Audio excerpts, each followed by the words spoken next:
The largest wealth transfer in history is happening right now.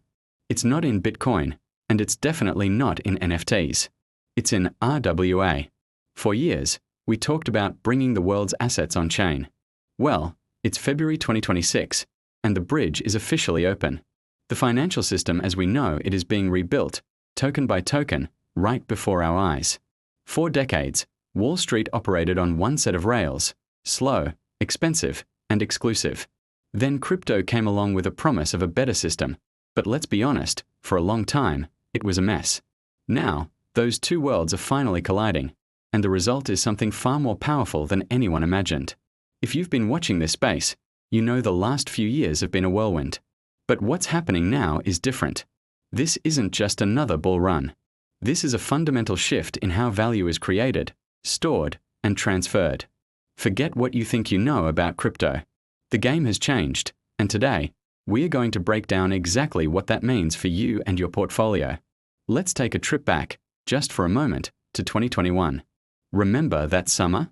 DeFi summer, they called it. It felt like a new financial frontier. You'd lend out a token to get another token, which you'd then stake to earn yet another token. We were all chasing these insane APYs, these 1000% returns. But what were we actually earning? Most of the time, it was just governance tokens for protocols that had no real-world revenue. It was a closed loop, a circular economy where value was created out of thin air. We called it yield farming, but a lot of it was just musical chairs. The yields were generated from more people piling in, not from any underlying productive asset. When the music stopped, a lot of people were left holding bags of worthless tokens. It was a fantastic experiment, and it taught us a lot about what's possible with smart contracts, but it wasn't sustainable. It was a casino built on code. Now, fast forward to today, here in early 2026. The landscape is almost unrecognizable. The dominant force in DeFi is no longer these experimental, circular yield farms. It's RWA, real-world assets. And this is the key difference. RWA is backed by real-world revenue. It's not about magic internet money anymore. It's about taking tangible, income-generating assets from the traditional world and putting them on the blockchain. Think about things like real estate, private credit, and even government bonds. Let me give you a key stat that puts this all into perspective. As of right now, tokenized US Treasuries have surpassed $10 billion in market cap. Let that sink in. $10 billion. This isn't just some speculative token. This is the US government effectively paying you your yield, but it's being delivered through a smart contract directly to your crypto wallet. You're holding a token that represents a claim on one of the safest assets in the world, and you're earning a stable yield from it 24/7 on-chain. This is the bridge between Wall Street and DeFi we always dreamed of. It's not a promise anymore. It's a reality. The revenue is real, the asset is real, and the yield is sustainable because it's tied to the global economy, not just crypto speculation. This is the new foundation of decentralized finance. This shift hasn't been without its casualties. What we are witnessing right now is a great sorting, a survival of the fittest in the crypto world. The protocols that are thriving are the ones that understood this new paradigm early on.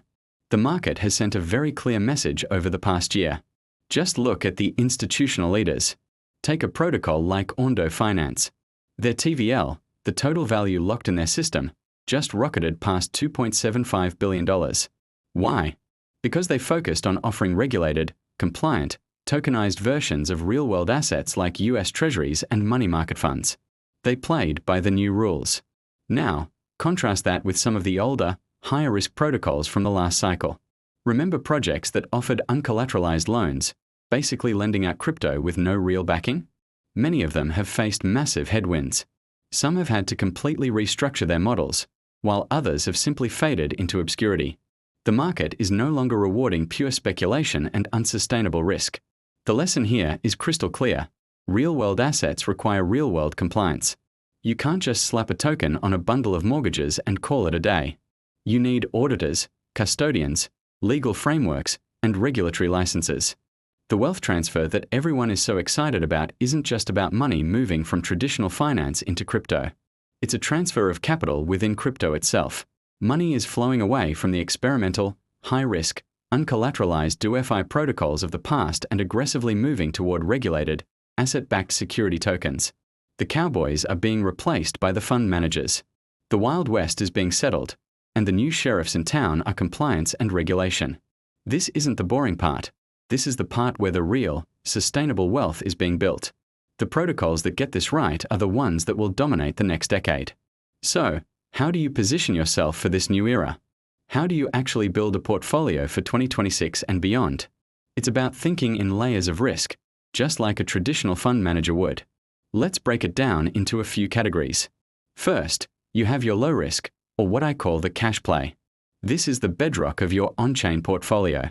We're talking about products like BlackRock's BIDL token, Ondo's USDY. These are fully regulated, tokenized money market funds or short-term treasury notes. They're yielding a stable 4 to 5%, which is your new risk-free rate in DeFi. The best part? They're becoming the new standard for collateral. Major exchanges and lending platforms are integrating them, so you can park your capital, earn a safe yield, and still use it as collateral to engage with other parts of the market. This is your digital dollar savings account, but on steroids. Next up is the medium to high risk category, the credit play. This is where things get really interesting. This is where you can earn a higher yield by taking on slightly more risk, but it's still backed by real assets. A perfect example is Centrifuge. They've been a pioneer in this space for years, tokenizing things like invoices and mortgages. But they just launched something huge, tokenized S&P 500 index funds on-chain. Think about that. You can now get exposure to the performance of the top 500 US companies through a token. Even more, they allow you to earn yield from pools of real-world business loans and AAA-rated credit. We are talking about yields in a range of 8 to 12%. This isn't a speculative APY. This is yield generated from real businesses paying back their loans. You're essentially becoming the bank, but on the blockchain. Finally, there's the infrastructure play. For all of this to work, for these billions of dollars in tokenized assets to be trusted, you need a secure and reliable way to verify that the assets actually exist off-chain. This is where a project like Chainlink comes in. They are the invisible glue holding this entire ecosystem together. Their proof of reserve system provides the on-chain audits that prove a token like BIDL is actually backed one-to-one by real assets in a bank. Chainlink isn't the flashy asset itself, but it's the critical piece of plumbing that makes the entire RWA revolution possible. Investing in the infrastructure is a bet on the growth of the entire ecosystem. Wall Street isn't coming to crypto to buy your bags.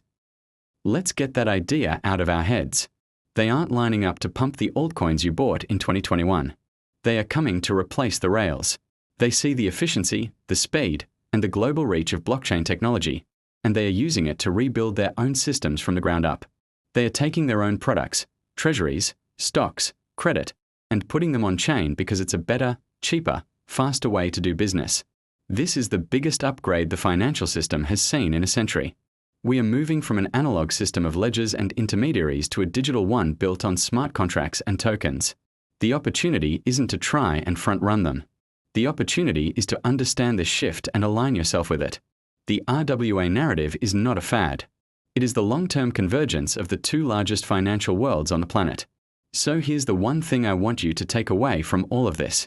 If you want to survive and thrive in the next 5 years of crypto, you need to stop thinking like a short-term trader and start thinking like a long-term fund manager. Stop chasing 100x moonshots on memecoins. Instead, start analyzing real-world yields, understanding risk, and building a diversified portfolio of productive, on-chain assets. The largest wealth transfer in history is happening, but it won't fall into your lap. You have to be smart, you have to be strategic, and you have to understand the new rules of the game. Thanks for watching. If you got value from this breakdown, make sure to hit that subscribe button so you don't miss what's coming next. See you in the next one.